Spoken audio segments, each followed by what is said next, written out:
So welcome everyone to the CHAP Foot Care and Teeth and Toes training. I'm David Ludwig. I'm one of the student organizers. This is Jackie Wong, also one of the student organizers in the School of Dentistry. So it's kind of a big event. This is a big interdisciplinary project that's been, started in 2011. That we're kind of now it's kind of getting into the swing of things with having an interdisciplinary training like this. And it's kind of groundbreaking having all the different disciplines in one area. So welcome again. This picture is actually from our first event, which was held at Mary's Place, or Hammond House, sorry. And so these are the first students that took place in Teeth and Toes. So we've come a long way since then. So today, I'd like to just kind of welcome everyone, talk about CHAP, its mission, Teeth and Toes, give an overview about the projects that this entails, and then do a demonstration of an oral exam and what you'd go through if you were in a shelter or a site that we go to and you have a patient that has a dental concern. So we'll do a role play on that. Jackie and I will do that, and then breakout didactic sessions where you'll go to dental and then medical nursing, anyone else who goes to that, and talk about more in-depth details behind the exam and things to think about in terms of working with homeless populations. So I want to introduce the student leaders for the group.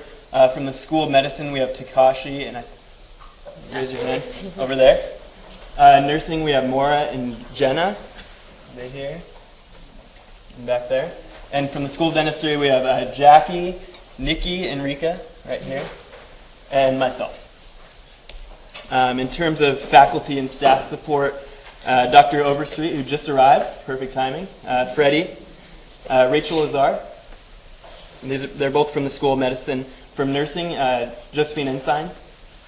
And from the School of Dentistry, Dr. Gandera, B. Gandera, and Awas Sek. So first I'll have Rachel talk for a few minutes about CHAP, which is kind of the umbrella organization, what the mission is, and what the history behind that project. So I'll hand the mic to her just for a few minutes. Hello. Can everybody hear me okay? Okay. If at any point this changes, just let me know. I'm a little afraid of microphones. So I'm glad you guys all came. Thank you so much for coming. It was really short notice, so I'm glad to see such a good turnout. So I'm just going to give you a little bit of history about the Community Health Advancement Program. We've been going for about 33 years. It was started in a time before things like Al-Shifa and Aloha Inn, before a time when student-run clinics were even happening at the School of Medicine.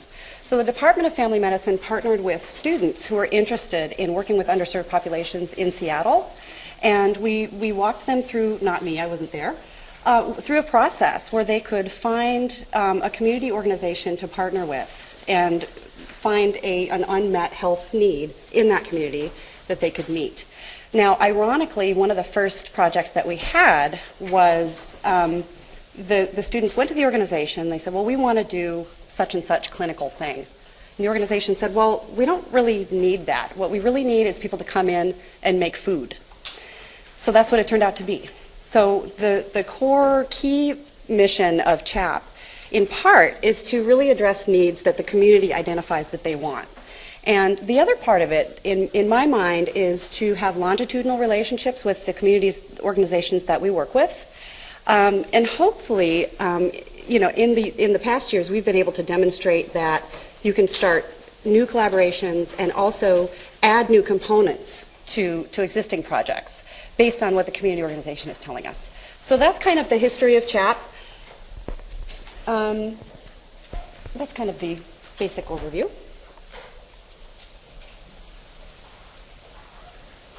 So, like I said, one of the first things we had, the first clinical thing we had was in the 1980s, and that was a Saturday clinic.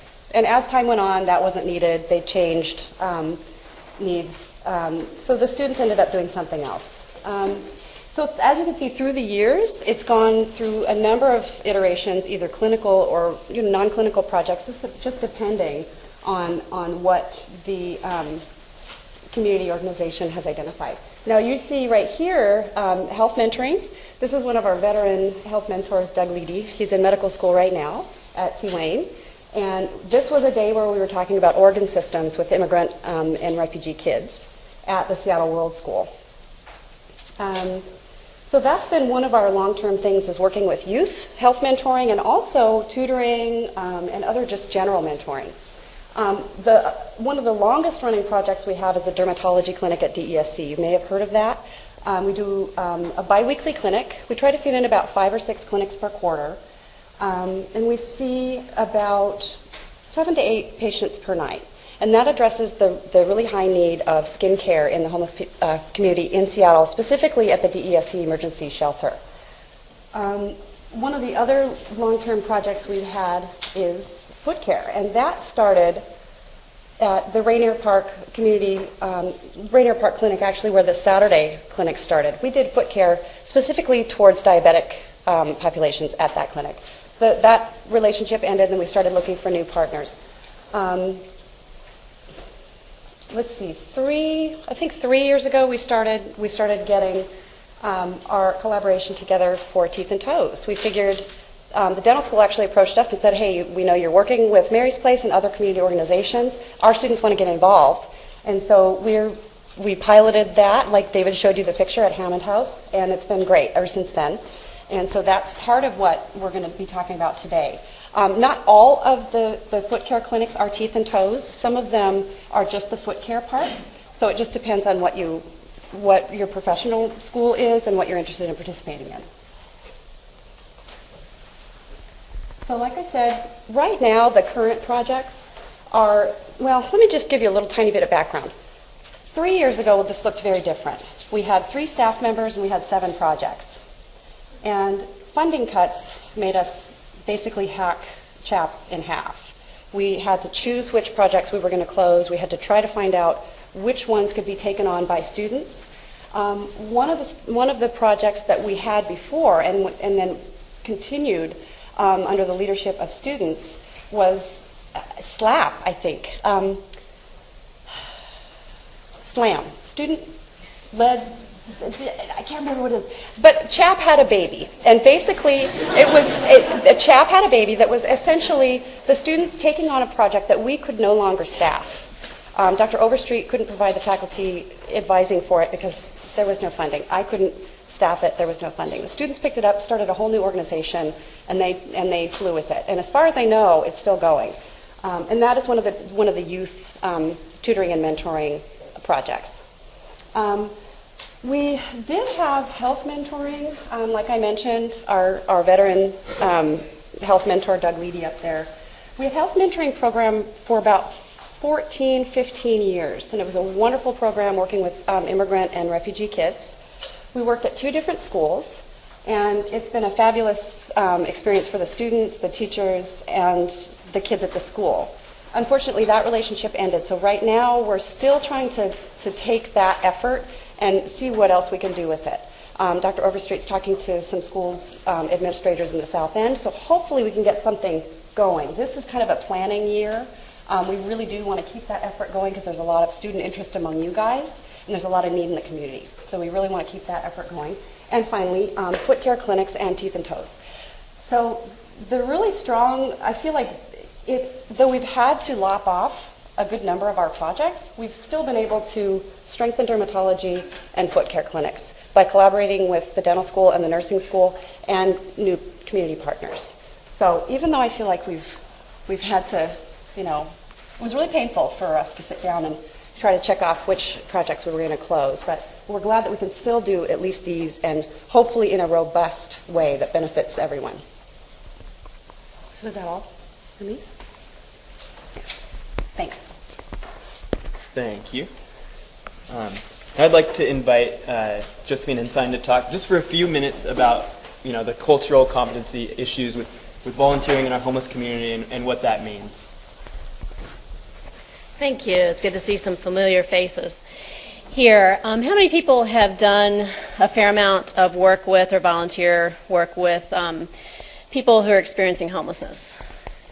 Fair number. Because a lot of people, even before you come to med school or dental school or nursing school, have done that kind of community service type of thing. So I won't go over that. I know a lot of you are also in the health and homelessness class, which goes over a lot of these different things. But the basic thing that I just want to make sure everybody knows for going into teeth and toes is, well, for one thing, as Rachel was talking about, CHAP, has this long history of work with the communities, and these are all where we do the teeth and toes clinics. We have long-standing relationships with, so they know the staff, they know a lot about the clients and that type of thing, and that's why we go to these different places like DESE and building a relationship with Roots Young Adult Shelter in the U District as well. So we try to focus on places where we know there's really good staff support, because, for instance, when you go to DESC, how many of you have been there? Downtown Emergency? Okay. It's what I call the hardcore place. I mean, it's really, it's kind of like the Hollywood version of, or kind of the stereotype of homeless involvement. It's almost like a shelter of last resort for a lot of people. And so you see a lot of different kinds of issues, social issues, mental health issues, substance abuse issues. The staff are really well trained and well supported for that, so that's why we can go into that setting and work with their population. And the main thing is to remember that with all of these places where we go, Mary's Place, which is a very kind of open, friendly place, they even accept men now because, it's a bit of a domestic violence or a safe house for a safe shelter for women and children. But they have liked the male, especially dental students and nursing students so much, and medical students, that they have invited men in as well. So good job on that. But to remember that all these places, it's like you're going into somebody's house. I mean, this is, even though they're homeless or, near homeless involved, that is a place where they're sleeping that night, they're getting in out of the cold, out of the rain, they're getting away from, a partner who might not be a good influence. And so to remember to respect that, that we're actually on their space and going into that with that kind of an attitude. And if you have not had a lot of experience working with individuals who might have different kinds of challenges, whether it's mental health issues or substance abuse issues, there's lots of support that we have, the faculty and, again, the staff there. For you. And we also build into it debriefing sessions at the end of each evening to make sure if there were any kinds of disruptive things. And this is usually, you all know Access 2. I call it the little antenna. It's like the personality disorders, like borderline personality disorder. And these are individuals who might be acting out like getting attention type of thing, and that's typically what we see, especially at Roots Young Adult Shelter, the population that I love working with. And so we do debriefing about that. A lot of times students just say, could I have handled this differently? But you're never alone. We are there to help you and support you. The only other little thing that I would say is that you are all young, attractive people. And this is the nursing in me, and also from one of our nursing student members last year. Right, is, and this goes for men and women, but especially for the women, is to remember what you're wearing. The dental students, I have not been able to get them out of their scrubs. I don't know, do you sleep in scrubs too? Yeah? Really? Okay. Yeah, all of the photographs, if you see, if anybody's in scrubs, it's always the dental students.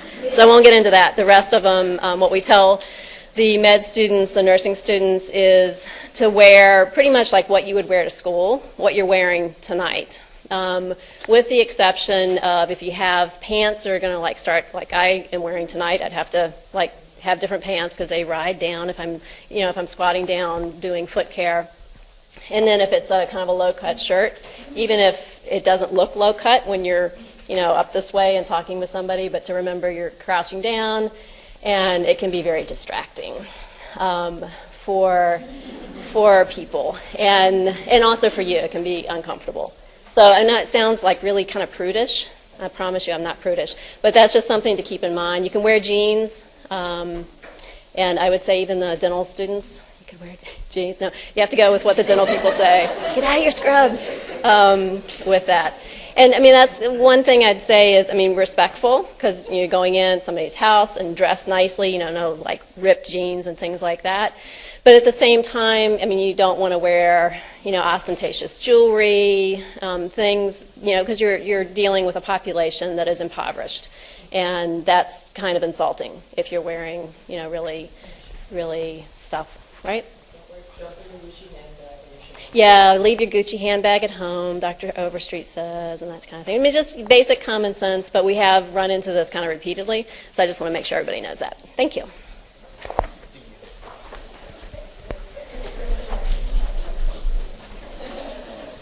All right, so I think we've kind of, through both the two speakers, I think we've got an overview of kind of what CHAP is and what the different projects are, and kind of what the goals are. So I want to talk a little bit more about teeth and toes and, you know, how it started.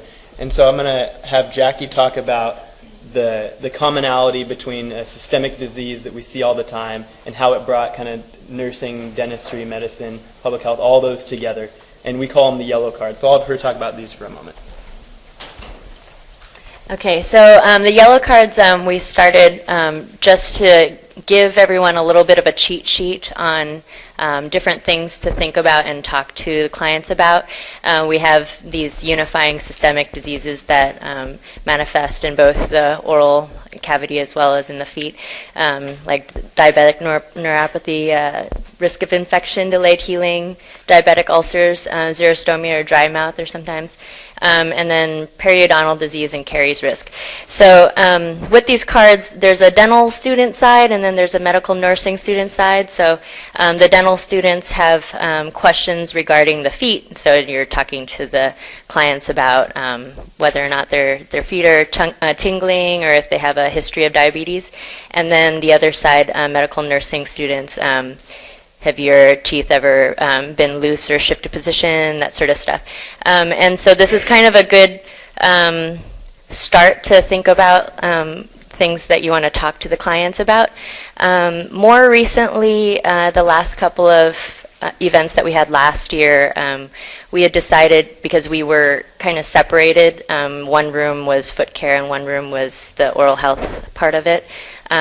Last couple of times we had some of the dental students go into the foot care area and just sit with the nursing or medical student as well as the client while they're getting their foot care done, because you're just kind of talking about different things. So that seemed to work out really well, to have an interdisciplinary interaction with the client, and then also just starting a conversation about your systemic health and like having everyone there.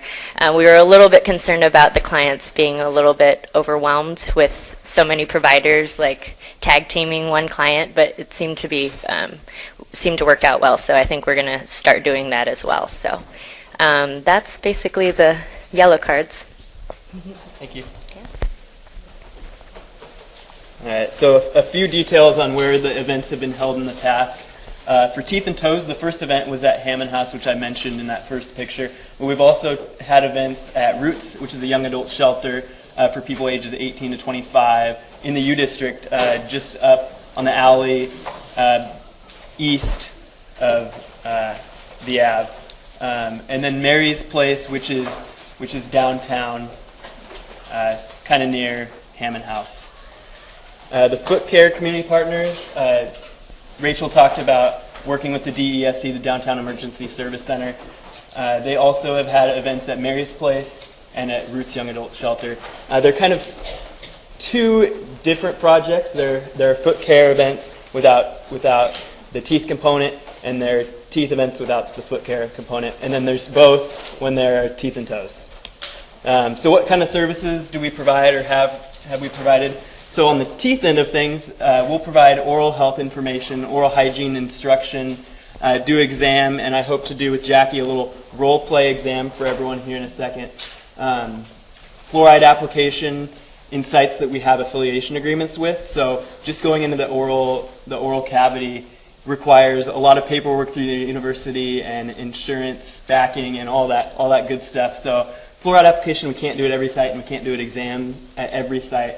And then we offer consultations talking about different things that people bring up, and then we're able to refer to different sites the dental school serves. So we can refer from the dental side of things to the school for care, and it's not free at the school, or to 45th Street Clinic, which is a youth clinic, and also the Union Gospel Mission Dental Clinic, which traditionally serves the Union Gospel Mission residents, but also is open when the dental students are there giving care to see patients that we have screened at Teeth and Toes. On the toes side of things, they will distribute a foot hygiene kit, and you guys will see that later. Do examinations, talk about diabetes and systemic diseases, do a diabetic neuropathy screening with a little prick thing. I don't know how to describe it. And then also do consultations and referrals for anything that requires it.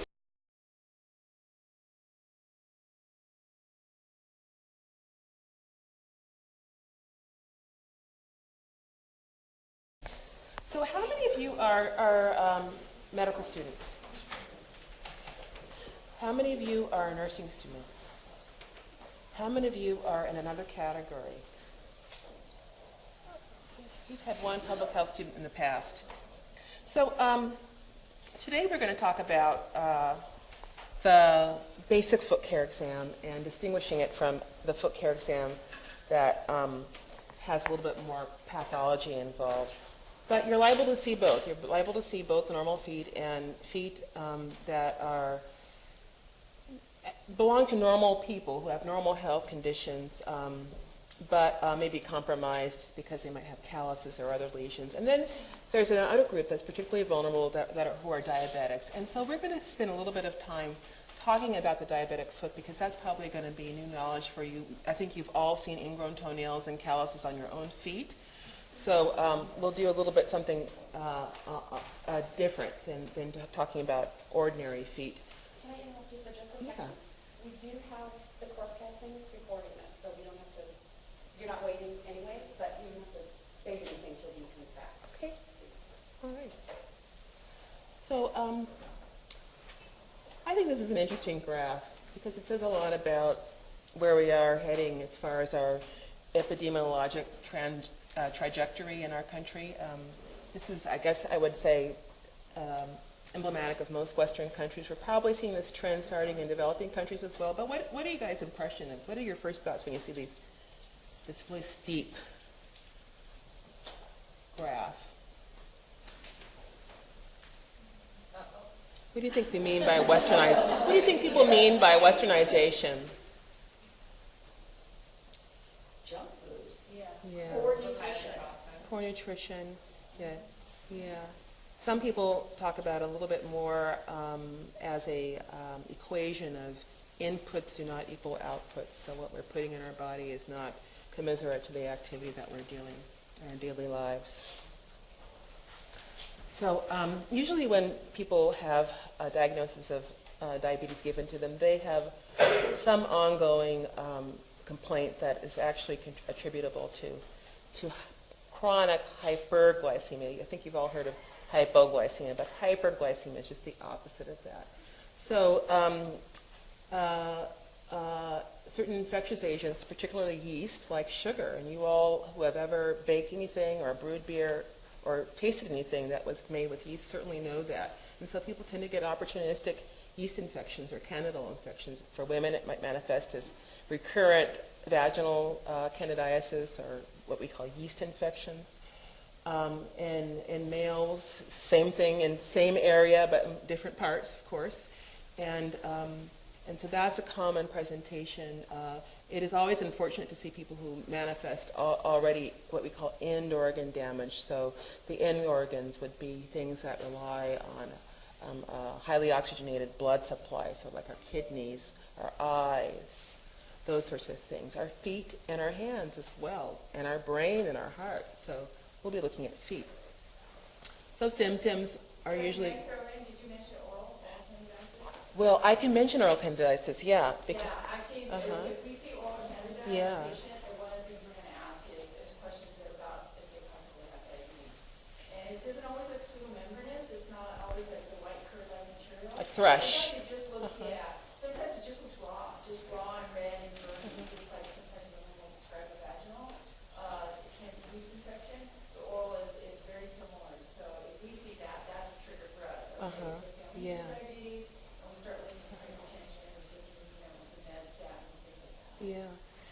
And because so those of us in primary care often see patients who have no teeth left anymore, unfortunately, who wear full sets of dentures at an early age, sometimes they'll have pain in their mouth, and you have to ask them to remove their dentures.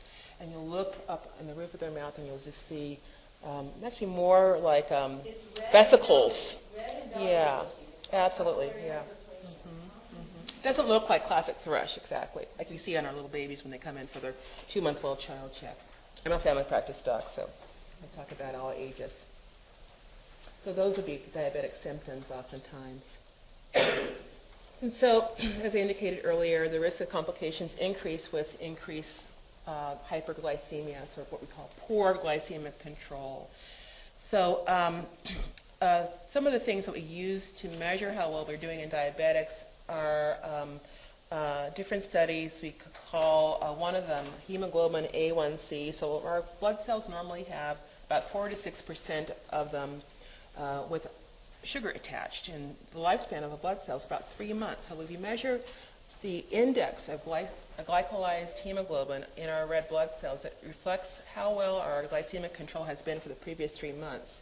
Another thing we use to measure how well people are doing with their diabetes is we measure a small protein called a microalbumin that leaks through the basement membrane of nephrons, which are the ultimate unit of a kidney, the filtering unit. It's almost like sugar wedges open those little connections between cells and creates a rent that allows small particles of protein to leak in. So we measure urine microalbumin, and it should be less than 30. I think this is British, and they probably are a little bit more permissive and make it less than more than 40 milligrams per deciliter. And so these are the kinds of things that we worry about when we look at feed. Can everybody see the pictures? Okay. So we see in the worst case scenario, people who have deep lesions because they have a neuropathic foot, which means they don't have very good sensation in their foot, so they can't feel ulcers that form. And then in even worse situations, not only do they have poor sensation in their feet, but they have poor blood flow to the feet. Neuropathy is essentially a microvascular injury where we have the major nerves that go to the feet injured because the small little tiny capillaries or arterioles that feed them are compromised because of vascular disease, which we'll talk a little bit about in a moment. So just a quick overview. When we look at a diabetic foot, we want to just see if there are any deformities, is there any evidence of calluses which occur at the pressure points of the feet, which you know instinctively there they are. Since you have intact sensation on your feet, presumably, you can feel the ball of your foot, the inner part of your heel, or the areas where you tend to get pressure points. Oftentimes, if you look at the sole of your shoe, you can see where the wear is greatest, and that's probably where the pressure points on you are. And then what we also look for is ulcers. Sometimes ulcers can be hidden under calluses, so we'll show some examples of that in a moment. And then you'll want to do your neurologic screen, which is simply that monofilament, light touch with what looks basically, I think it's just basically fishing line that's been cut to the right length such that it puts 10 grams of pressure on the point that you're touching.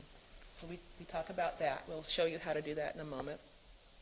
And other things you can do that I tend to do with my diabetics is I ask them to close their eyes while I'm using a monofilament, but I also will lift their toe up or down. If I've already detected that they have some neuropathy, I want to know how bad is this neuropathy? Do they even know where their feet are when they're walking? So I move a toe up or down. I ask them what position that is. And then oftentimes people who have neurologic damage, we think of sensation as being a manifestation of neurologic damage, poor sensation that is, but also people can lose autonomic function in their nerves. So the autonomic nerves are the ones that control our heart rate, that control the way we digest our food, the things that we're not really aware of consciously. And so sometimes in advanced neuropathy, diabetics will get autonomic nervous dysfunction, and they will lose the hair on their lower part of their legs. Their skin will become atrophied, almost baby soft in areas where there are no lesions, provided they have no complications like venous stases, which we'll look at in a moment. And we'll develop, in advanced cases of autonomic neuropathy, something called Charcot foot, which we'll look at in a moment. And then, of course, as we talked about earlier, loss of skin, thin hair, those are indications of poor blood flow to the feet, as well as possibly autonomic dysfunction. And then the most a critical thing we do, and I do that actually earlier in my exam rather than later, is I palpate for a pulse. Because you want to know, is this person at risk of having ischemic complications? This is what we call sensible shoe for a diabetic.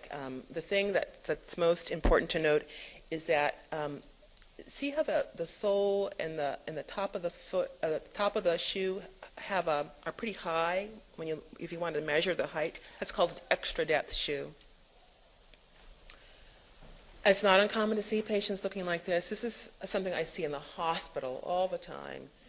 And when I'm attending in the hospital, I can tell that the residents haven't looked at the patient's feet if I see this and no one's commented on it in the notes. So you cannot let this patient go home with their toes like this. Something a medical student or advanced nursing student can do for the patient is cut their toenails if they're willing. And that'll actually be one thing you can guarantee will make the patient feel better. Maybe not meaning anything else when they leave, but they'll have better feeling feet. These are pincher toenails. This right here, it actually is something familial, but when you see a diabetic, even though their feet look immaculate, if they see a diabetic with toenails like this, you need to send them to the podiatrist because these will actually have to be removed. Because you can imagine if their diabetes advances that this will cause quite a bit of compromise to their toes. Normal toenails should be cut straight across. Pathogenesis of microvascular disease, I'm not going to spend too much time on this, but high cholesterol, high sugar, they just clog up the microvasculature essentially. And they end up compromising the patency of the blood vessels that go to not only just key organ systems, but also the feet as well. I saw this in an x-ray the other day on a patient of mine who does not yet have diabetes, but I was x-raying for her feet because I think she had plantar fasciitis, which some of you probably had before or know about. And if you take a look, you see shadows alongside this here, you see that? And here. They shouldn't be there. What are those that I'm seeing shadowed? Yeah, there are arteries.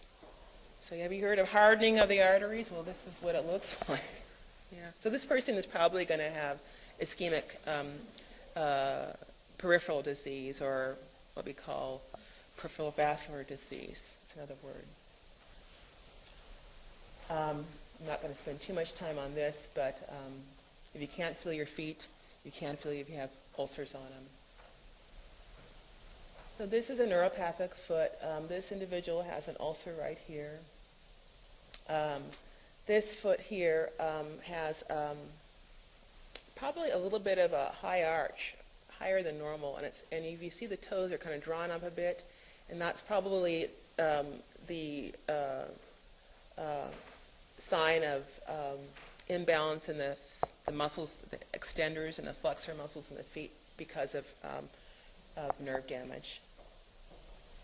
I saw a patient like this last week. I have a gentleman who's got advanced Charcot foot, but he caught it early, and he wears something called Pro boots. It's an acronym for something that I cannot recall. But what they are essentially is impressions of his feet from the shin down, actually. And he's got clamshell boots that are completely conform to the shape of his foot. So there's no one area where he has pressure, unlike this poor person who has had undue pressure here. And we'll see in a moment what this is all about. So people with Charcot foot will have hammer toes because of the muscular imbalance, which obviously creates a mechanical disadvantage up here. So the top of the second knuckle of the toe knocks up against the shoe, creates either corns or calluses and ulcers. And this is an example of what's happening with the Charcot foot, and it's in a normally high arch. Cavus just means something that's concaved. Okay. Pes meaning what foot? Concave foot. Another example. See that high arch, the drawn up toes. Person has no hair on their feet. I'm assuming this is a male. And then people who have Charcot foot will have, as a result of the autonomic neuropathy, they will actually develop bony metabolic problems in their feet. For some reason, the bone cells in our body, in our feet, need to have input in order to regenerate themselves. So there's always this dynamic process going on when we have bone mineralization and demineralization. Bone mineralization and demineralization is constantly occurring in our body. I don't know about our teeth. I don't think that's supposed to happen with our teeth, but it certainly happens in other bones. And the areas where we have a lot of impact need to feel to the nerves that they're having that kind of impact. Otherwise, they demineralize. And so people who have Charcot foot develop all these spontaneous fractures, and they don't even feel them because they don't have any nerve input that allows them to be aware of this. So it's a recipe for amputations. So people who have Charcot foot require these special boots I was telling you about just to preserve their architecture. So these are common things. This is a bunion. Probably many of you have them. People are born with bunions, by the way. They're hereditary. But I don't say anything until they hurt to people about their feet. I don't want them to feel badly about their feet, unless they cause some problems. So this is what a bunion looks like. The low risk, this is what you're going to be looking at and managing mostly. You don't have diagnosis of diabetes, you have intact sensation. Even if you have a diagnosis of diabetes, you're still at low risk if you don't have any of the things we just talked about earlier. So when I write high risk on a referral for a diabetic to see a foot doctor, that gets them in quickly. This is what we were talking about earlier, high risk for amputation. And what's an ulcer? An ulcer is a defect in the skin of a foot and or anywhere else in the body. And sometimes they can be tricky because you can see something that looks like a small ulcer, but actually underneath it's something larger. So ulcers can occur under pressure points. This is the mechanism of diabetic foot problems. So we have ischemia, neuropathy, infection. Hyperglycemia doesn't allow for a foot to heal very well, or any tissue to heal very well. Oh, I'm sorry about that. So it doesn't allow for the feet to heal very well if you have hyperglycemia. And this is an ulcer right here. These are other ulcers on the feet, right here, right here. Another ulcer here. So it looks small initially, but when the foot is debrided, it reveals a larger base below. So here is someone who probably is wearing shoes that are too tight because they have compromised vasculature. There's some skin breakdown. See the date here.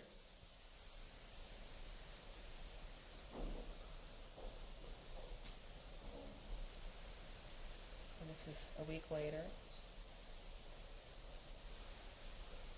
2 weeks later. And they do heal with care. Now, in the worst case scenario, people will actually have amputation, and we see this commonly. And this is the pathway by which people develop amputation. What ultimately happens is when the bone gets infected, when the bone gets infected here, right here, that's the point of no return. It's very difficult to heal an infected bone, and sometimes it can happen. Sometimes patients will simply say that they refuse to get their foot amputated, and what it means is they're going to be in bed for a very long time. So if they don't have an ulcer, elsewhere in their body, they're at risk of developing decubitus ulcers because of this.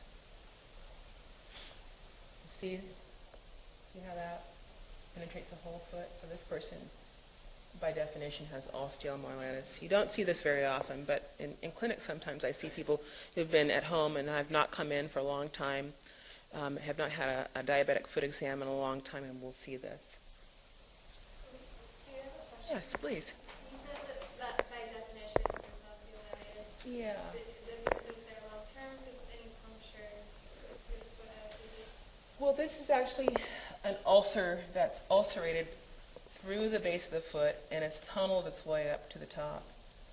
So, yeah. Yeah, it is not clear, is it? So that's not a puncture wound, that's a probe that's been placed through the foot, and it's bled through the entire foot. So whenever we see an ulcer, we will probe it to see how deep it goes, and it's often deceptive what you're looking at. I'm not going to spend too much time on diabetic ulcers and their treatment, but the important thing is to avoid them, catch them early. That's how an ulcer looks initially. And this person is not having the same pathway as this earlier picture you saw. Now it's ischemic. See, it's a pinky toe, right? 6 weeks later. Now it's a pinky toe. 2 months later. And so this is what we see in clinic. So we'll have a patient who'll come in, see maybe our diabetic nurse who has wound care skills, and they'll be simply monitored. And there's no evidence of spread anywhere else, right? There's no erythema. There's no redness at the base here. Their vitals are healthy, are good. They have normal white blood cell count. So we just watch it until it drops off. So that's auto amputation. It's a common phenomenon. We don't do this for other toes. So if it's the big toe, we would not do this. But the fifth toe, we can do this with. And so that's it. So we're gonna stop here. Any questions that people have? Yeah. A lot of the toes and toenails We're really distorted. Yeah. Yeah. Do those patients also have Many of them do have onychomycosis. Yeah. that? Only if they really want it. The trick is that it's only been recent that the drugs that you need to treat onychomycosis, which is a fungal infection of the toenails, it's only recently been available generic, and previously had been very costly. The drug companies figure out a way to make things that we're desperate for that aren't necessarily essential, very expensive. So things like Viagra, certain acne medications, things that affect us cosmetically in our ego. To put it in a different way, are often priced very high because they know that people are going to be willing to pay out of pocket for it. So the drugs used for treating onychomycosis are systemic, so you have to take oral medications. You can't use a topical because they're in the matrix. The tinea or whatever it is, candida, whatever fungus is in there, is in the matrix of the toenail and is actually infecting the toenail as it's growing out. Does that cause a further complication now for the foot problem? Can it cause complications? Yeah. In rare instances, it could. Yeah. So theoretically, you could have a diabetic who's highly compromised, who has some toes left that has, and I'm not saying this jokingly. It's oftentimes a real problem. Many diabetics will lose their toes before they actually get a systemic infection as a complication from an ulcer. But yes, you could get systemic candidiasis from your toenails, I guess, theoretically. And the reason why I say that is because diabetics are already immune compromised, so they are already at high risk for developing sepsis or systemic infections that ordinary people might not get. Any other questions? Yeah.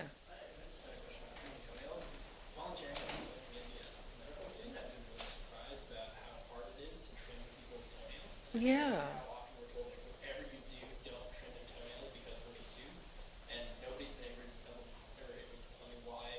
Why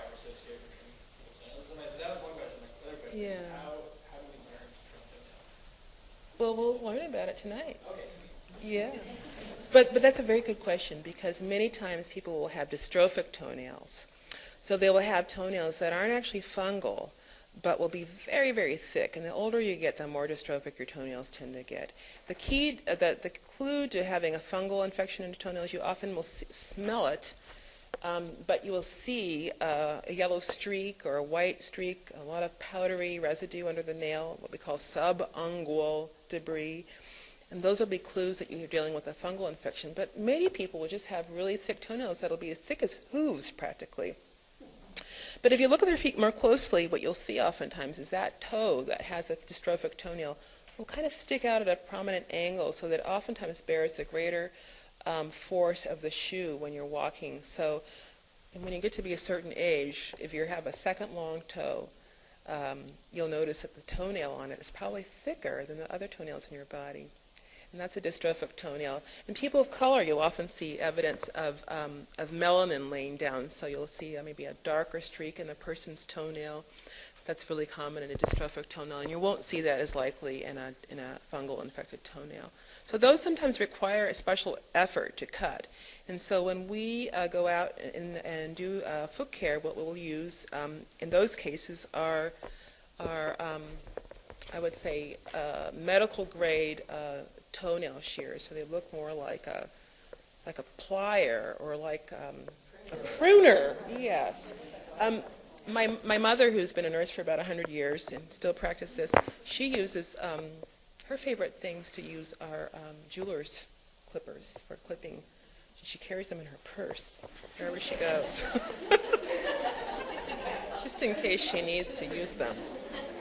I can't vouch for how sanitary they are, but she claims she cleans them. So, most of your clients will be able to trim their own toenails, or you'll instruct them how to trim their toenails with conventional toenail clippers, which will be part of that packet. Yeah, and that's something when we go out, and we're going to have some students, which you're volunteering for, you didn't know that. We're going to demonstrate the foot care right now. Mm-hmm. But you do the basic trimming because you have like a little packet that has the toenail clippers in it. But then if you're not able to trim them, it get really difficult even after soaking. That's when either Freddie or I come in with the pliers to do that. And it's really more a liability thing because those have more potential for Cutting off the toe. yeah, that or just nicking the toe. Nicking the skin and yeah. Right.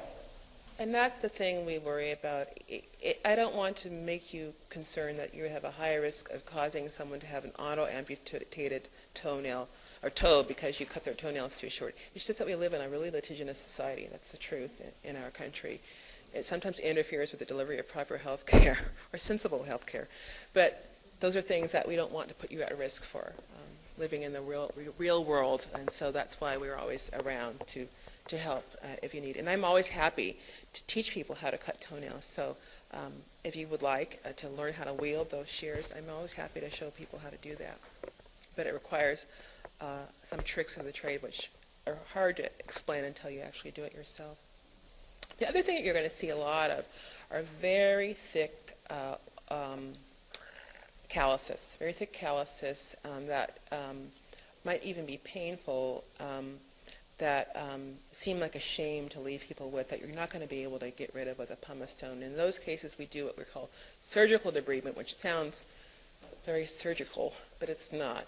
There's no blood, there's no cutting of the skin, but it involves scalpel, a number 10 blade scalpel, which I will typically use if you find someone who needs this kind of debridement, and pare away at that callus. But it's an important skill to learn, and I will be happy to show folks how to do that as well. Is that something nursing students can do as well, or is that just for medical students? Yes, nursing students can under supervision as nurses, RNs. If you've had that training, that's something that's within nursing practice. And that's something that's ultimately going to be in your scope of practice should you choose to do that. So, yeah. Mm-hmm. So, Is there anything that the nursing students can't do that the medical students can? no, that's why we do this together. Yeah, that's just why this is so fun. Yeah. So the other thing I didn't show you that I've used in previous slideshows is what a macerated foot looks like. And so we're doing this during the wet season, and so many of the guests at the shelters we're going to be staying, or the clients that we're going to be working with, will be wearing the same socks and the same shoes for days on end, if not months on end. And so during this time of year, people's feet tend to get really wet, and they're chronically wet, and will look the way you remember your feet looking when you were a little kid and would spend about an hour in the bathtub. But they will have with that associated calluses and lesions, and sometimes fungal infections. So it's something to be aware of. And one of the good things that we're able to provide for the folks to whom we provide foot care are pairs of socks. So they'll get a pair of socks. And we also have derm medication, some over the counter and some prescription. Yeah. But if somebody needs that, that's also something we expect to help. Yeah. So you will sometimes be making a diagnosis in a sense. We won't be documenting it in the classic sense, but if you see someone who has athlete's feet, which you're going to be seeing guarantee, we will give them prescription strength clotrimazole or anything that ends with azole. Medications that have that name at the ending mean they're antifungal, and they have an azole ring attached to them. And if you want to look at the molecule. So, yeah. So in instances where we're working with a patient who has a need for something like that, whether it's foot or ulcerations, plantar ulcerations, what are the proper avenues that you'd like us to follow? Do we find So you'll let us know. Yeah, if it's anything you see that you're not really sure what you're looking at, that doesn't look anything more like an ordinary callus, you'll grab one of us and we'll come over and we'll write a prescription for it. We'll bring our little dispensary with us. Yeah, it's all kind of like in one room. I mean, you're kind of like right beside each other, so you just kind of like, raise your hand or just like grab us because we're milling around the whole time with you. Our dispensary is a large toolbox. We have 2 of them. So, yeah. And we write the prescriptions the way you're supposed to, and we document it in our log, and we take it back with us, and yeah, so.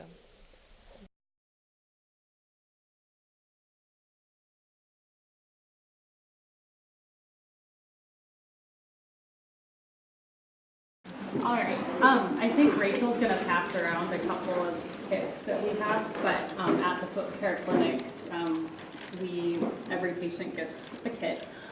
We also have just a little reminder of the different steps that you go through for foot care. So I will be referring to that during this foot care demonstration.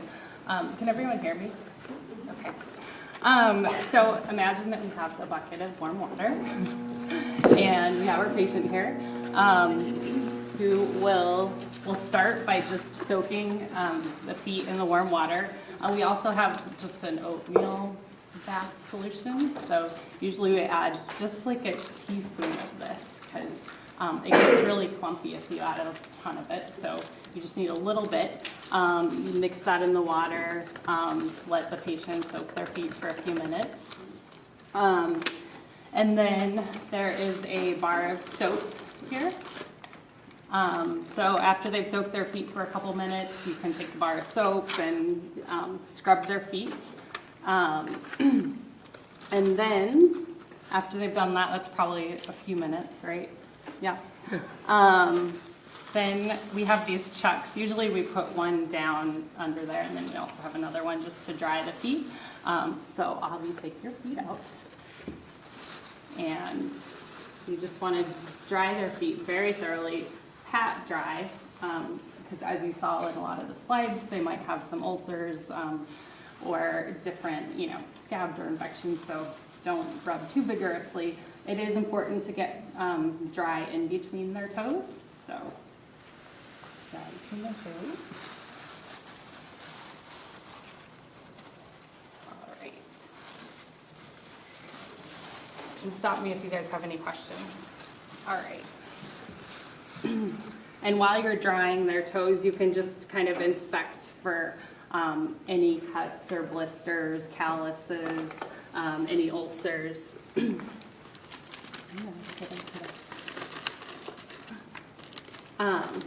And as you're doing that, the next step you can take, there's a pumice stone in all of them. And you can take where they're, if you feel any calluses, dead skin, you can gently kind of rub the heels, anywhere that you're sensing or you're feeling kind of thicker skin, dry skin. Now, I'll interject. Another Yeah, thing you'll be please. doing, and I don't want to interrupt Yeah, Lauren yeah. because she's demonstrating the skills that are being brought to bear here. The whole time you're going to be talking to this individual, and you're going to be talking about any number of things, and it's a really great opportunity to engage with folks in a way that you may not have ever had an opportunity to do, even in a clinical setting, when you're doing whatever it is you do as part of your clinical instruction. So it's interesting, you can actually get a good assessment of where people are emotionally and mentally. Well, as you're assessing, Dr. Overstreet had mentioned just assessing for pulses. So just checking the pedal pulses, making sure they, temperature of the feet. In between the toes. In between the toes as well. Checking there. You're looking for any sort of, fungal infections, athlete's foot. And let's see, next step. Then after we've done the humus stone, then we can start with trimming the nails. And as you mentioned, trimming straight across rather than cutting around the nail. And as you saw in a lot of the slides, you will see lots of patients with very different toenails than probably what you've seen before, what you have. So cutting across on all of the toenails. And there's also, I think, there's a file here as well. So after clipping, you can file the nails as well. Again, just filing straight across. Most of the kits will have just like a cosmetic mirror. In teaching patients how to do a foot assessment, by using the mirrors, they can place those under their feet. Got in there.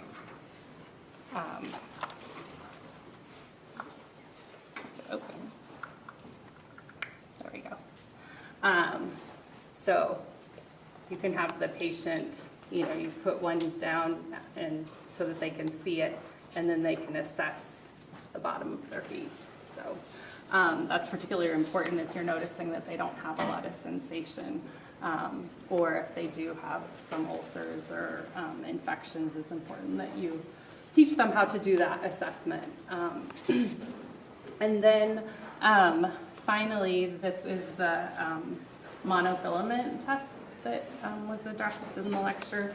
And this is just the diabetic foot screen tool. So on here, there's, I think, 9 or 10 points that you're going to test, 5 points on each foot, and test for sensation there. So again, you want to ask the individual to close their eyes while you're doing this, and your foot here, and let me know if you can feel me touch you.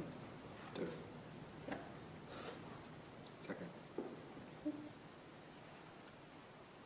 Between third and fourth. The bottom of my foot.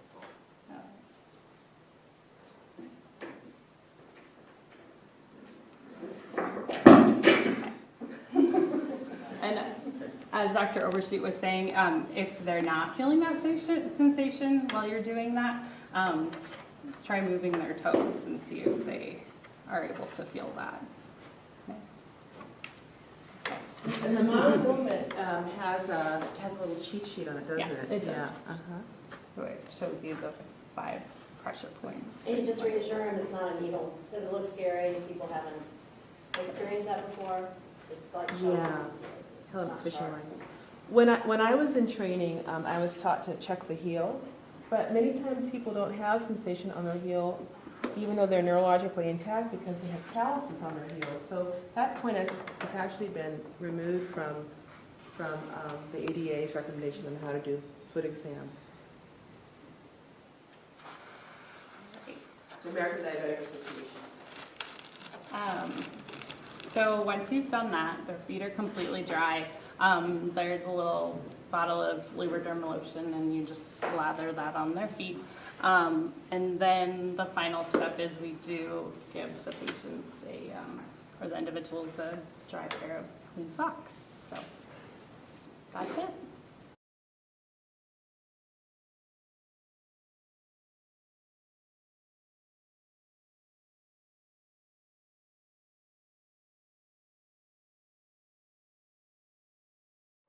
So this takes us to the importance of patient education. So as a healthcare provider, it is our responsibility to make sure we give them the proper education, especially in regards to plaque control. As you know, like once you have plaque, you start getting caries and all that fun stuff. So you want to nip it at the bud early, teach your patients how to take care of their teeth properly. So basically, we'll have little flip charts and stuff available at the clinics. And so you'll be able to explain to your patient that, you know, your tooth isn't one solid mass. There are vital things like the pulp that can get infected, and things like bone loss can happen with different diseases. So here we have a slide of a healthy mouth. As you can see right here, the gums are nice and pink, nice and supple. They're really healthy, you can tell. Unfortunately, when it comes to unhealthy gums, if you kind of poke at it, it might bleed a little. It's going to be a little red and inflamed. It's going to maybe have a strong odor, or you might have some wiggly teeth. So that's something important to keep in mind when you're looking in your patient's mouth. All right, another important thing is what they eat, their diet. Most homeless people only have access to cheaper foods, and unfortunately those cheaper foods contain a lot of sugars, processed, pretty nasty stuff that if you eat a lot of it, it can basically cause caries or periodontal disease or anything like that. So you have to explain to the patient that if you ate a whole bag of candy at once, it's not going to affect your overall oral health as much as if you ate a whole bag of candy over a long period of time. Which takes us to the most important issue: how do cavities form? So if you want to read the first slide or the first line with me, so caries occur due to the demineralization of enamel by an acid byproduct by a bacteria's metabolism of sugar.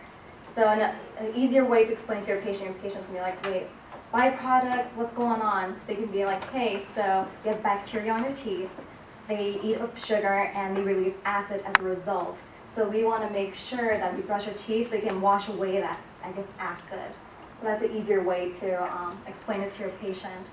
But keep in mind also, sugary foods aren't the only source of, these acid byproducts. You have carbs, so you can tell them, hey, make sure, like she mentioned earlier, you're going to have a bag of crackers, make sure you can eat it all at once and don't kind of nibble on it throughout the way, because keep in mind it's not quantity that matters, actually how many times you eat it.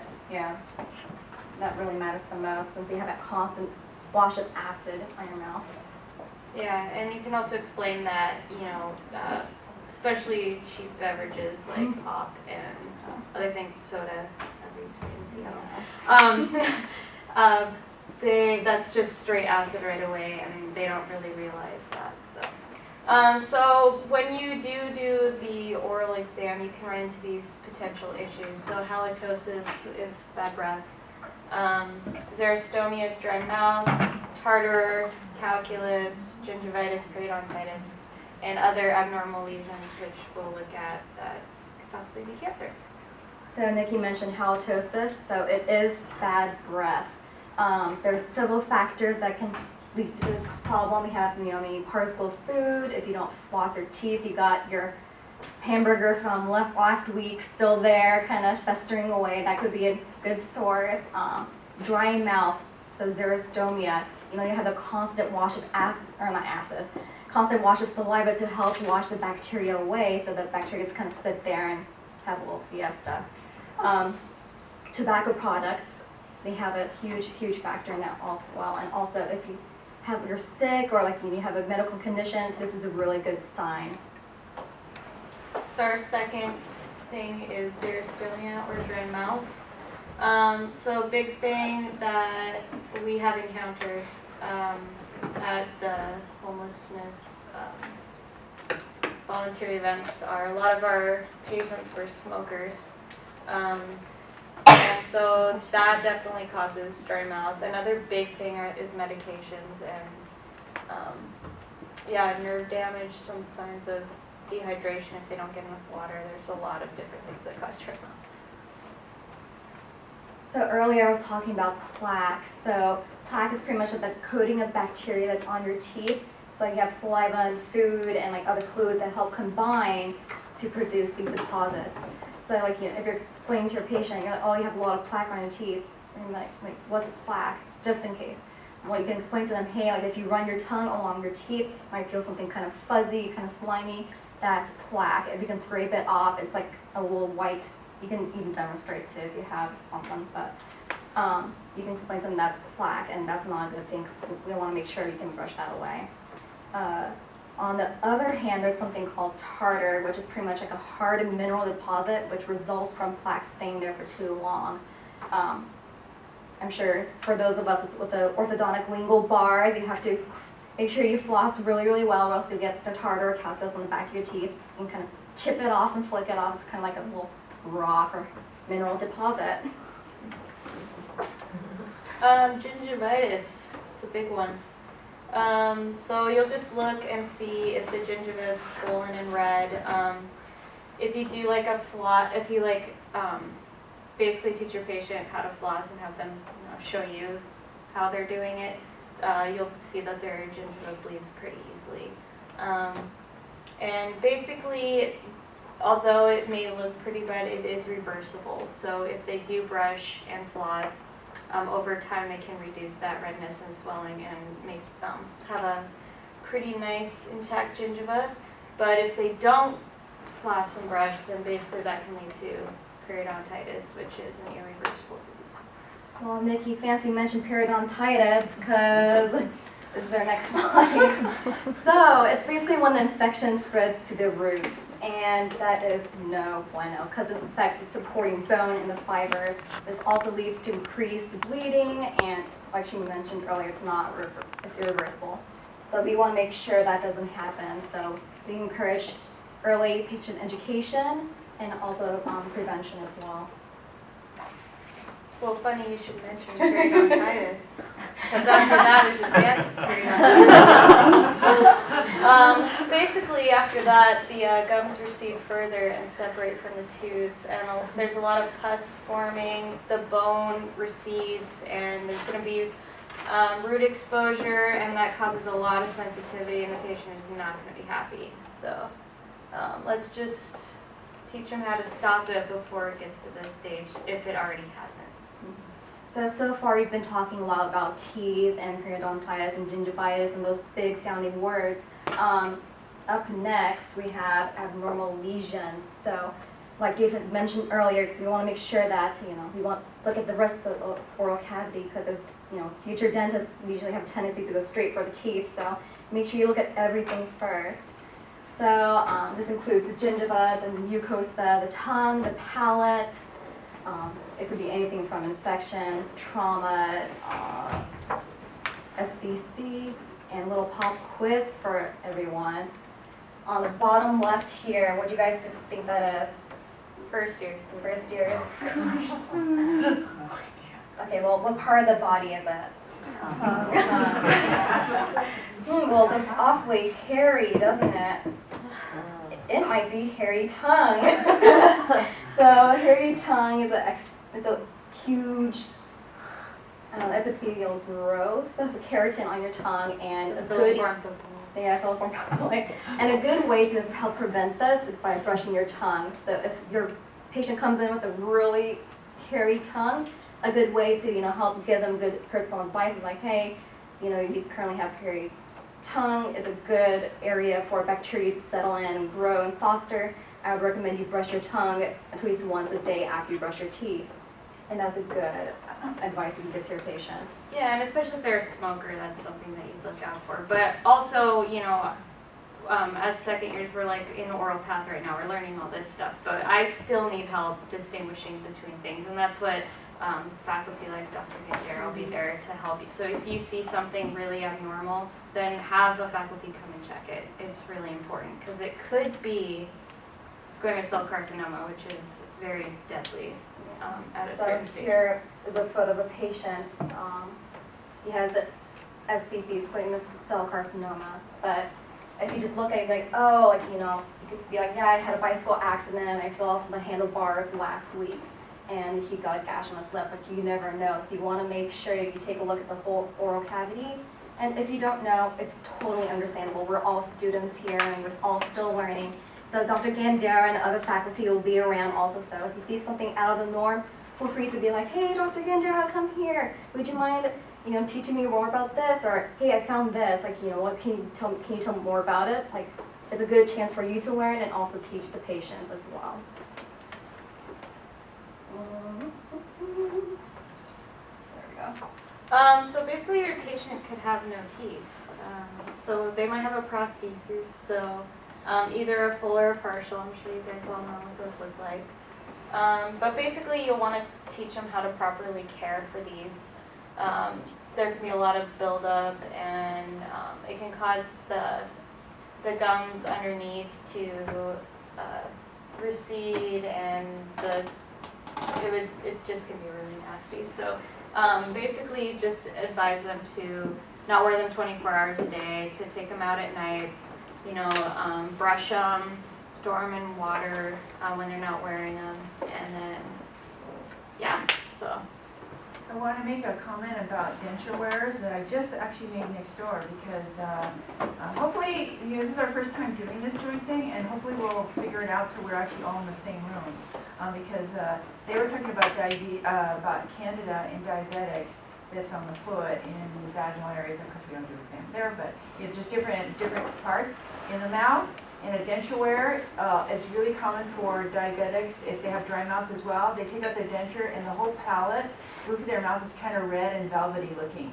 Guaranteed that's a yeast infection, because that is just a little agar plate up there when they've got the plate and you've got dryness. And their immune system is impaired because of the diabetes.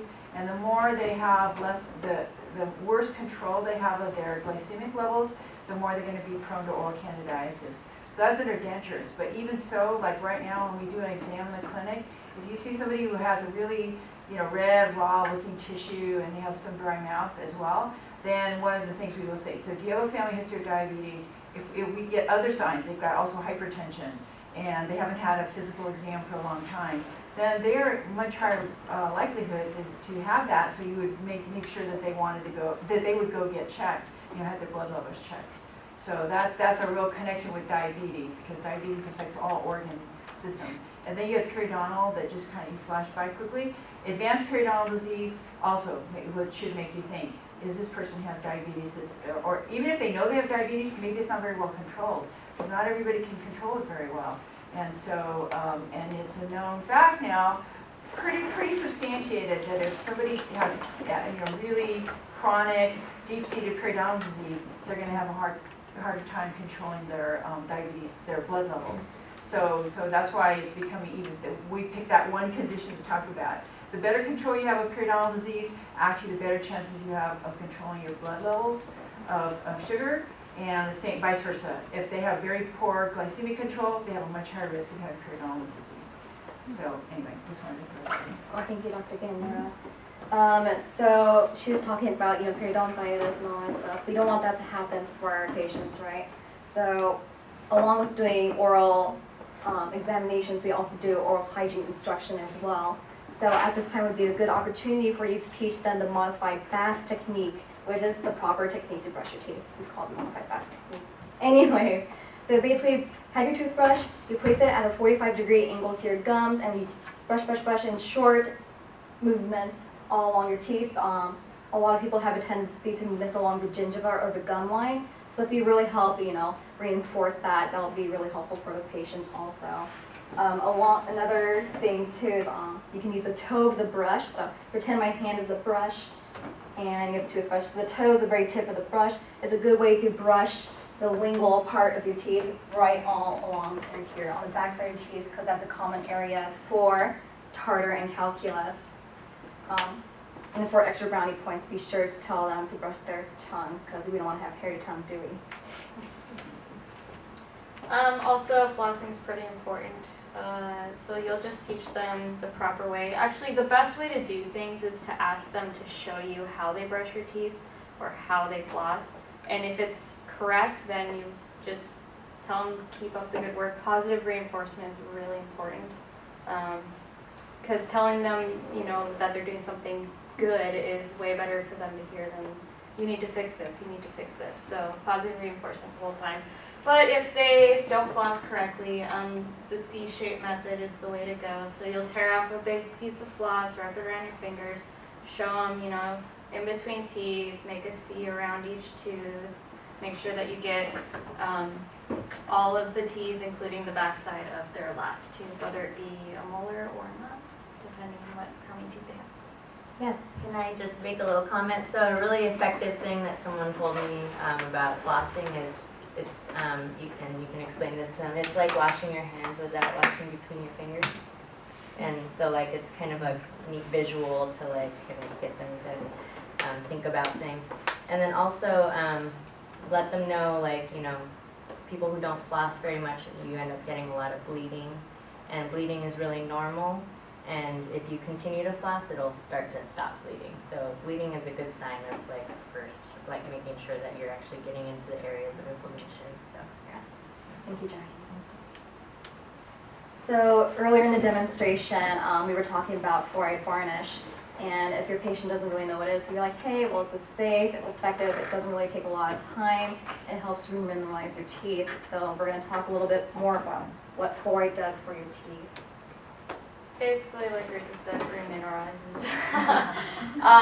So basically for people who, especially those who have exposed roots, sensitive areas, places that may look like a dentin's about to be exposed, something along those lines, that's where you'll really want to apply fluoride, especially with white or brown lesions. And then also to children, that's really important too. So Nikki just mentioned, white and brown spot lesions. So here we have a little slide about that. So white spot lesions, you can see, I'm going to hop in right underneath here. You can see kind of right along the gingiva here is kind of white and kind of patchy just a little bit.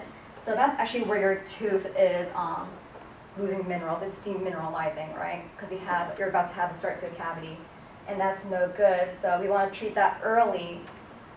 Unfortunately, if you don't catch it in time, it turns into a cavitated lesion, right? So you can kind of still see this white little outline around it. That's the demineralized enamel, right? And you have this cavitated lesion. And if you don't take care of that, it will eventually lead to decay and tooth loss. And that's just, we don't want that to happen. So make sure you educate your patient. Let them know, it's okay, I know there's a couple white spots, it's nothing bad yet, but we want to make sure that you start brushing your teeth more often, really take care of your teeth. And this is where the fluoride varnish application comes in handy. So to put on fluoride, basically you're going to clean and dry the teeth, and I know it's going to be a little difficult, but if you have them show you their brushing technique first, then that can kind of clean out their teeth a little bit, so kind of kill two birds with one stone there. But so you dry the teeth with the 2x2, and then you can apply varnish with your finger or a small brush depending on how compliant. So like children, usually you'll use your finger because they don't want to open for you, so you just have to get it where you can get it. But if you're using a brush, pay attention to those gingival areas in the anteriors and posteriors, as well as the deep pits in the posterior teeth as well.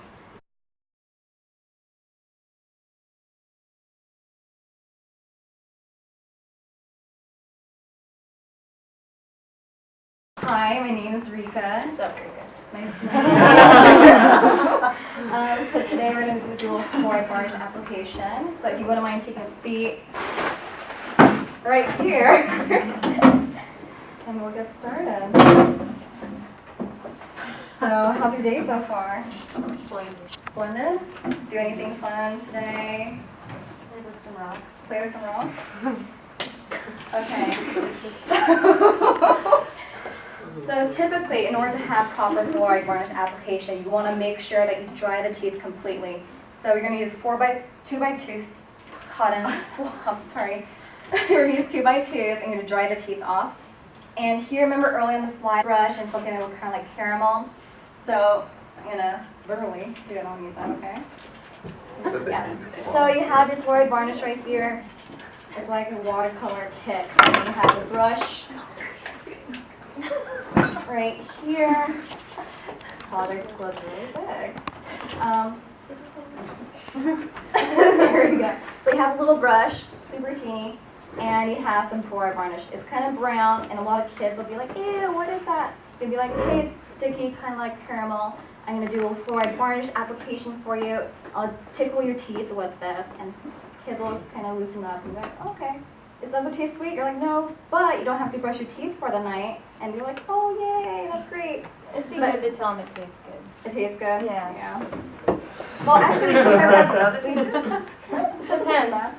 Well, it depends. Sometimes we Bubblegum have, tastes really good. sometimes we have flavored fluoride varnish too, which is kind of cool. I know my dentist, she uses a melon flavored fluoride varnish, which is fun. I love it. So you'll have cotton 2x2s. This is a Cotton 2x2. a rough estimate. So if you wouldn't mind opening for me. So first thing you want to do is you want to dry the entire surface of the teeth really quickly. Now, once you're done applying fluoride varnish, they might be a little alarmed because there might be some yellow goopy stuff on their teeth, but it's totally normal. It's just the fluoride varnish. So you're going to pretty much, and open for me please, thank you. Pretty much just put it all over the teeth. The key point is you want to apply it all over the entire surface of the teeth so you have good fluoride varnish application, right? You want to make sure that fluoride is going to be helping in the mineralization. Can you guys do okay? Don't be shy. Yeah, Okay, and open a little bit wider. Yeah, so. Is she? Yummy. How does it taste? Okay. Really good. Yeah, so pretty much you want to do this all over the teeth, right? And like Nikki mentioned, you want to get the occlusal pits, which are the top of the teeth. And make sure you get all the pits right in there. Oh, pretty teeth. Look at you. Rika, you should show them the finger too. Your finger composite. So, like we mentioned earlier, you'll be working with kids also. At like Mary's Place, you have parents and their kids. So the kids will be squirming around and they don't really want to cooperate, right? You might have some chompers, but be brave. You can stick your finger. All right, kid, are you ready? No, so you're gonna stick your finger in the fluoride varnish. You're gonna kind of stick your hand in between the teeth. Sometimes you have to close down, right? And and just kind of wipe it all over the teeth, kind of brushing your teeth in a sense. Like just wipe it all over your teeth and get your finger out there before you chomp again. What's the finger for? Why are you The doing finger, so the brush takes a little bit longer sometimes to apply the varnish, right? And when you have a kid who's moving constantly, we're going to have a kind of hard time with the brush, right? So if you stick your finger in there, it's a direct access of literally putting it on. If you stick your finger all the way, like one of your fingers all the way, it keeps their mouth open. Yeah, so you have your teeth right, you stick your finger in there and they can't close all the way. So basically instead of the brush is what you're saying. Yeah, if they're really, really small and they don't really want to. Well, not force them, but at least make sure you have a more pleasant experience. Thank you. Any questions?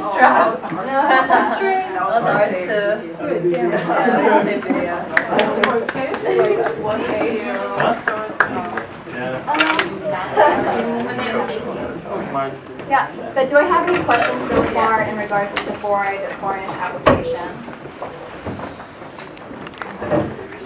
Zero. Well, thank you, Nikki, for volunteering. So we'll talk a little bit more about the fluoride varnish instructions afterwards. But like I mentioned earlier, we are working with kids. So often kids are a little nervous, right? And like, there's, oh my gosh, there's a stranger, like, I don't want this person to be near me. So this is a great opportunity for you to work with parents and do a knee-to-knee exam. So when I say knee-to-knee, I literally mean knee-to-knee. So as the healthcare provider, you'll be sitting knee-to-knee with a patient or with a parent, and you have the kid sit towards the parent, and then you're gonna have the kid flop onto your lap. So you can see here the kid is flopped onto the lap and he's currently applying fluoride varnish with a brush right now. But as long as the kid is compliant and they're okay with it, use a brush. If not, just go for the finger and just make it quick and make sure to get the fluoride, because we want to make sure that the teeth stay nice and healthy.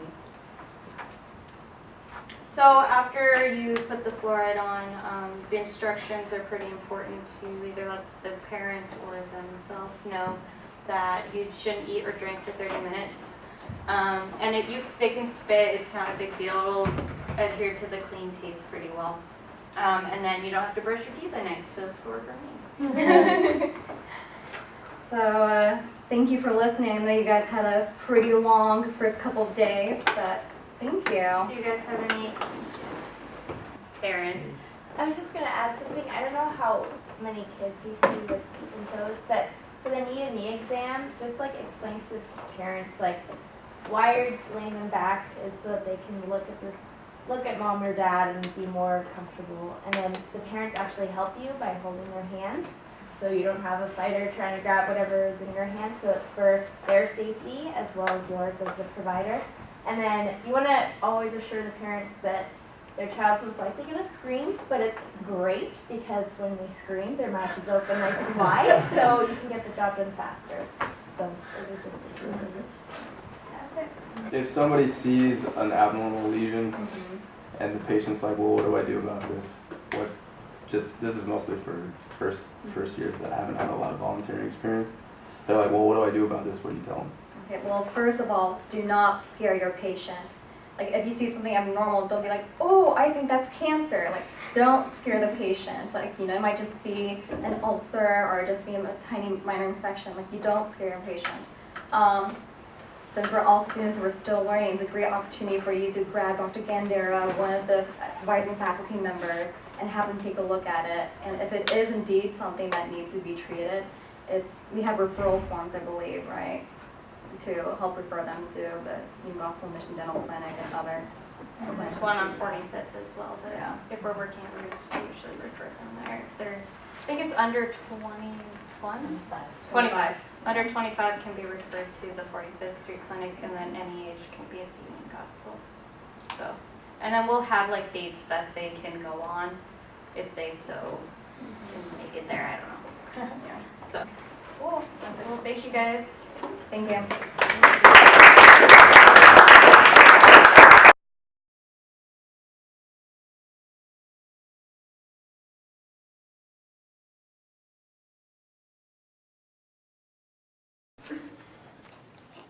So hi, I'm David. It's nice to meet you today. What brings you to the Teeth and Toes Clinic today? Well, my tooth is kind of feeling funny. I've been having some pain. Tell me a little bit more about this pain. Is it a certain side? What makes it better? What makes it worse? Well, especially when I'm like eating, I'm drinking cold stuff, or sometimes when I eat and I clamp down on it, it gives me this really bad pain. Okay. On a scale from 1 to 10, what would you say the pain is? Like a 5, I guess, 6. Okay. And when did that start? It started a long time ago, but it kept getting worse. It's probably been like 3 or 4 months or something. Okay. Well, let me look over your health history. And at this point, we'd be going over the health history, talking about hospitalizations, allergies, medications, present symptoms, past illness, social history. It'd be a great time if a patient is a tobacco user to talk about, tobacco cessation and their handouts the dental students can give on oral cancer and chewing and tobacco use, and how to get help with quitting that, and also family history. If you have a family history of diabetes, there may be a chance that, after seeing both the foot care and the T-Spark, that you could get a consultation or referral for that. And then going over the dental history, which we kind of did already. All right, well, do you mind if I take a look at that? Okay, so first we want to do kind of an overall head and neck exam. With an abscess, you could have swelling, and so you want to kind of see how that's manifested. And so you do, lean back just a little bit. Okay. So you want to check, I won't go into depth and the full description of the head and neck exam or the oral exam, but I'm just going to give a quick overview. So, seeing if there's sinus pressure, if the infection's risen into the sinus, both maxillary, and then doing, feeling, is there lymph node involvement? Is there salivary node involvement? Are there muscles involved? Have her open and close. And then thyroid exam, see if the thyroid is enlarged, and then all the other lymph nodes. So that's just a quick 20 seconds on the exam. Dr. Gandari gives a whole course on that. That's all he remembers. So I'm going to go ahead and take a look inside. And it's easy for dental students to go right to the teeth. And so what you want to do is kind of do a soft tissue overview. Look at everything but the teeth first, so you're not distracted by, a cavity. And so you want to look at, all the buccal mucosa, the hard and soft palate, the tongue, the tonsils, the lateral tongue. The lateral tongue is especially important for tobacco users. It's a high probability of squamous cell carcinoma and other things. The flora mouth, and then the alveolar mucosa and the ridge and the periodontal tissues. And then once you kind of do the soft tissue exams, look at everything, then we can kind of get into the dental exam, the tooth findings. So, I see, decay here. I think we can write you a referral today to be seen at the next Union Gospel Mission Dental Clinic. And then also at sites that we can give fluoride. And during the dental didactic portion, Rika and Nikki will kind of go over how to apply fluoride and what to tell the patient afterwards. So that was kind of the dental exam in a nutshell, and then ask if they have any questions, ask if they need a referral, and things like that. So any questions? Patrick? Will we have any cold spray available at sites to test for cold sensitivity We or haven't in the sensation? past, but we can. The The cold It's a little tricky. I mean, I suppose we could talk about cold It's testing. a test Basically, that do we visual use to- exam and Yeah. then. It's to test the vitality of teeth, so we can determine what the diagnosis is and treat. And then David, what about the one in the yellow cards? Oh, yeah.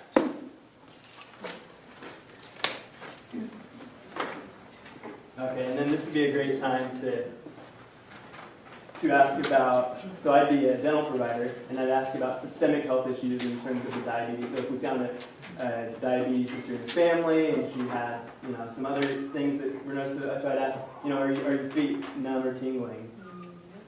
Okay. Do you have a family history of diabetes? Yeah. Okay. And do you have dry mouth, or do you require water to swallow food? Maybe sometimes, yeah. Okay.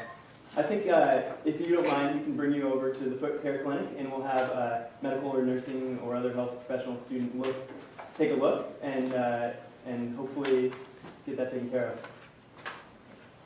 So, yeah.